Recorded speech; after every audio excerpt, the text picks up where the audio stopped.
Hello दोस्तों, स्वागत है आपका हमारे पॉडकास्ट शो में, जहां पे हम सुनते हैं एक से बढ़कर एक सच्ची घटना पर आधारित हॉरर कहानियां। इस बार की जो हॉरर कहानी है वो यूएस के डकोटा शहर की है, जहां पे एक नौजवान जिसका नाम विजय होता है वो इंडिया से वहां जॉब करने के लिए जाता है। उस जगह पे उसके साथ कौन सी विचित्र घटनाएं घटती हैं आज हम इस वीडियो में जानेंगे, और साथ ही देखेंगे कि उसके साथ ऐसी और क्या क्या घटनाएं घटती हैं। तो कहानी स्टार्ट करते हैं विजय की, जो बहुत ही सच्चे दिल का तथा खुशमिजाज प्रकृति का व्यक्ति था। वह छोटी छोटी चीजों में ही बहुत खुश हो जाया करता था। इंडिया में उसकी एक मंगेतर रहती थी और उसने उससे वादा किया होता है कि जब भी वह भारत आएगा तो उसके साथ वह विवाह करेगा। वहीं विजय के बूढ़े माँ बाप भी थे और विजय अपने बूढ़े माँ बाप का एक लौता पुत्र था। फिर भी वह अपने बूढ़े माँ बाप को छोड़कर विदेश में नौकरी करने चला जाता है और उसकी नौकरी भी वहां लग जाती है और रहने के लिए उसे एक मकान जो कि शहर से थोड़ी दूर पर था मिल जाता है। अब वह रोज अपने घर और अपने ऑफिस के चक्कर लगाना शुरू कर देता है। उस घर में एक बूढ़े व्यक्ति और एक बूढ़ी महिला रहती थी, जो कि वहां के मकान मालिक होते हैं। विजय का जो कमरा था वह सेकेंड फ्लोर पर होता है, जहां उसकी बालकनी के सामने और उस गार्डन में एक झूला होता है। कुछ समय दिन रात यूं ही गुजरते रहे। विजय की जिंदगी आसान चलती रही, लेकिन वह यहाँ बोर हो रहा था बहुत, क्योंकि उसे यहाँ के लोग समझ में नहीं आते थे और उसके दोस्त भी यहाँ नहीं बन पाए थे। एक दिन चाय पीते पीते विजय की निगाह गार्डन में एक झूले पे पड़ती है। वह वहां देखता है कि एक सुंदर युवती झूला झूल रही है। वह युवती बहुत ही मनमोहक होती है। उसको देखकर विजय बहुत ही प्रसन्न होता है और विजय सोचता है शायद यह मकान मालिक के यहाँ कोई गेस्ट आया होगा, और ऐसा सोचकर वह इग्नोर करके वापस अपने काम में लग जाता है। कुछ दिन बाद रात में वह फिर देखता है कि इस गार्डन के झूले पर युवती फिर से झूला झूल रही है। विजय उसकी ओर देख ही रहा था, अचानक युवती ने भी उसको देख लिया और दोनों की निगाहें एक दूसरे से मिल जाती हैं। दोनों एक दूसरे को देखकर मुस्कुराते हैं। विजय इस चीज को सीरियसली नहीं लेता है, क्योंकि बस यूं ही, क्योंकि उसको पता था कि विदेश में तो ऐसा होता है, लड़के लड़कियों में कोई भेदभाव नहीं होता है, सब फ्रैंक होते हैं, एक दूसरे से मिलते जुलते हेलो हाय करते हैं। लेकिन ऐसा कई बार हुआ, वह एक दूसरे को ऐसे ही देखते और निगाहों से ही हाय बाय होता रहा। विजय जो था डकोटा शहर के एक यूनिवर्सिटी थी, उसमें प्रोफेसर का कार्य करता था। विजय एक दिन रात में विश्वविद्यालय से निकल रहा था, तभी उसके सामने अचानक वही युवती आ जाती है। वह उसे देखकर बहुत खुश होता है और पूछता है, आप यहाँ क्या कर रही हैं और यूं अकेले क्यों घूम रही हैं? युवती विजय से बोली, मुझे यूं अकेले घूमना बहुत अच्छा लगता है। दोनों बातें कर ही रहे होते हैं, तभी विश्वविद्यालय का एक कर्मचारी विजय से कहता है, अरे मास्टर साहब, आप यहाँ क्या कर रहे हैं? अभी तक आप घर क्यों नहीं गए? विजय ने उससे कहा, हाँ मैं घर जा ही रहा था। इतने में युवती वहां से गायब हो जाती है और देखते ही देखते वह कहीं आंखों से ओझल हो गई। विजय उसको खोजने का बहुत प्रयास करता है और दूर रास्ते तक जाता है, लेकिन वहां कोई नहीं दिखाई देता है। अभी वह अपने कमरे पे आ जाता है और थकान की वजह से जल्दी उसे नींद आ जाती है। विजय गहरी नींद में होता है, तभी उसके दरवाजे पर कोई तेजी से दस्तक देता है और वह चौंक कर उठ जाता है। सामने देखता है कि वही सुंदर युवती होती है। विजय युवती से पूछता है कि आप क्यों यूनिवर्सिटी के बाहर से चली आई।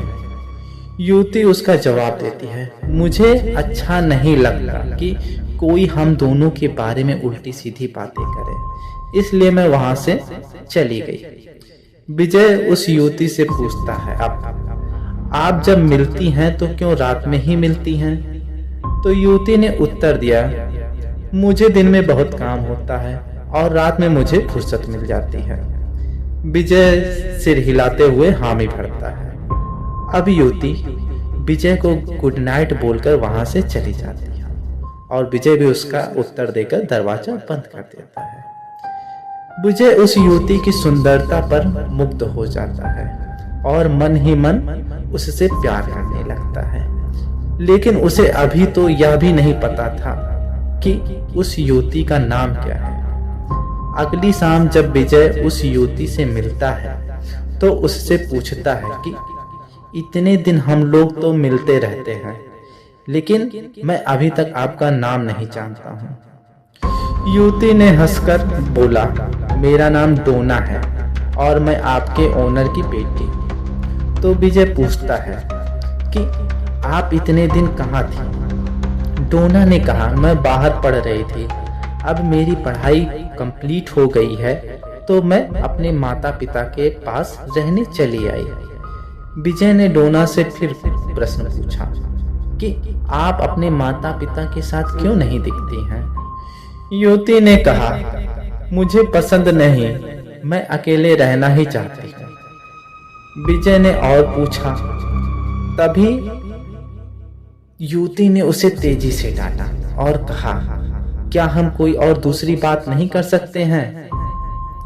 विजय थोड़ा सा डर गया क्योंकि उस युवती की आवाज थोड़ी बदली सी नजर आई उसे, और विजय बात टालते हुए सिर हिला दिया, हाँ हम बात कर सकते हैं। उस रात दोनों ही बहुत ही दूर तक टहलते टहलते चले गए और युवती बहुत ही खूबसूरत नजर आ रही थी। विजय ने सोचा, आज यही सही समय है, मैं डोना से पूछ ही लेता हूँ।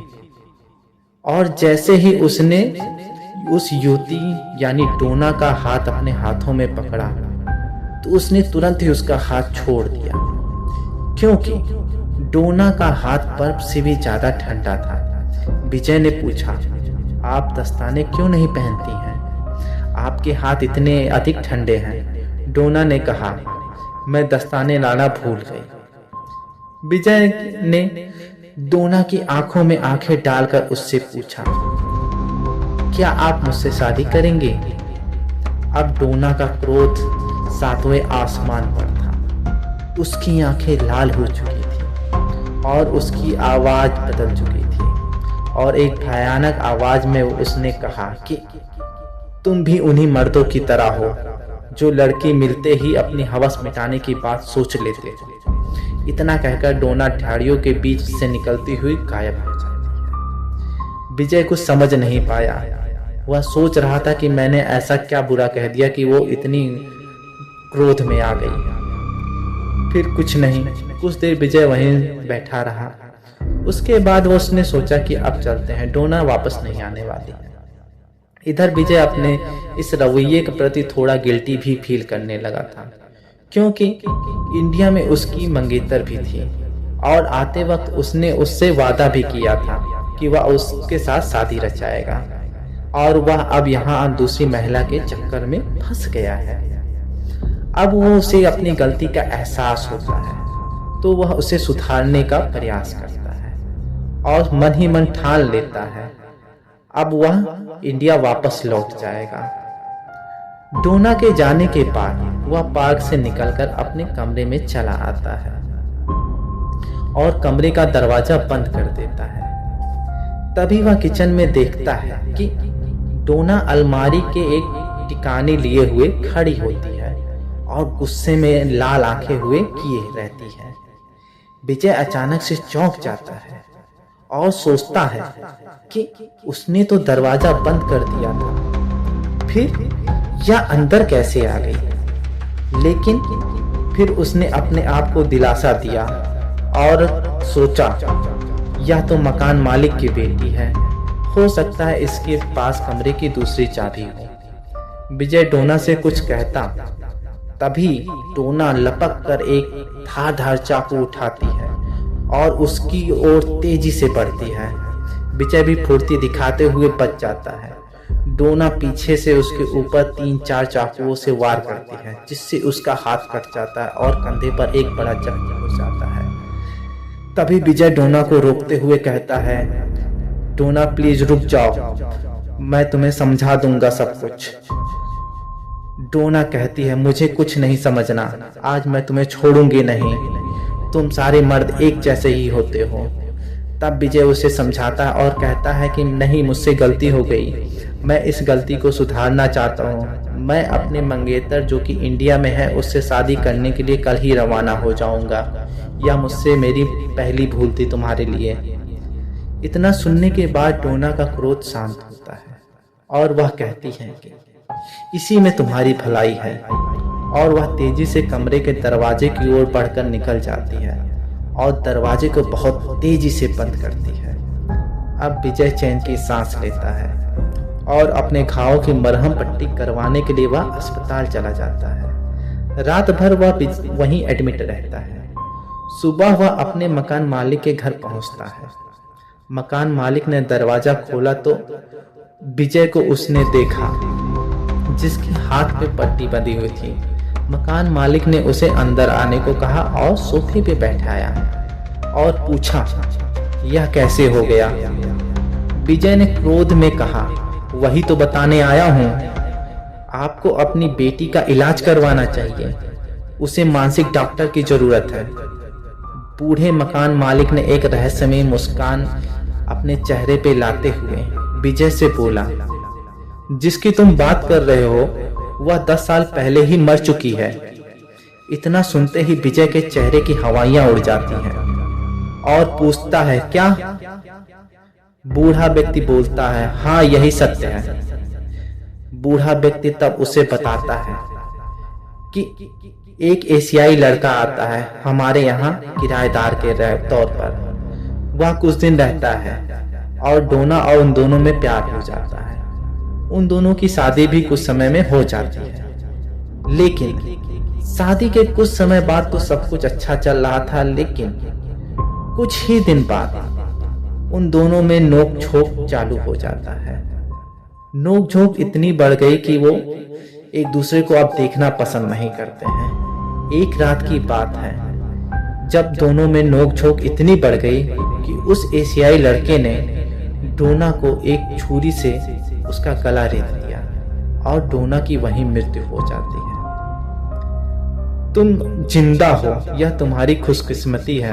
हमें लगा कि तुम शुरुआत में अच्छे से यहाँ रह रहे हो, तो इसका मतलब डोना तुम्हें परेशान नहीं कर रही है। लेकिन अब हम समझ गए हैं कि डोना किसी को वहां नहीं रहने देगी। इसलिए हमने तय किया है कि अब हम उस कमरे को बंद कर देंगे और किसी को किराए पे नहीं देंगे। ऐसा विजय सुनते ही सन्न रह जाता है और वहां से भाग निकलता है। अपने कमरे की ओर तेजी से जाता है और अपने सामान को जल्दी जल्दी पैक करता है। सामान को पैक करते वक्त उसे एहसास होता है कि कोई उसके आसपास बहुत तेजी से आ जा रहा है। कुछ सामान भी उसके कमरे के इधर उधर गिरने लगते हैं। खिड़कियां अपने आप टूटने लगती हैं। गिलास के जार अपने आप गिर जाते हैं।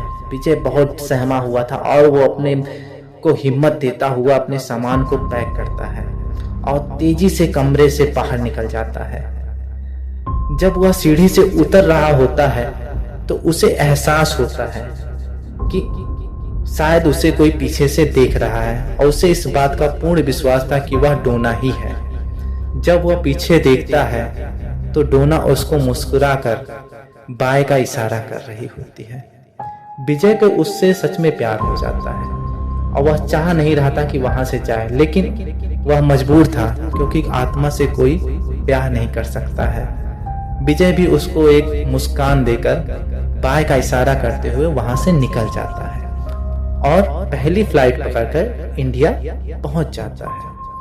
विजय अपने साथ हुई इस घटना को अपने कई दोस्तों से बताता है, लेकिन उसकी घटना पे जो कुछ उसके साथ घटित हुआ था उस पर कोई भी विश्वास नहीं कर रहा था। और करता भी क्यों?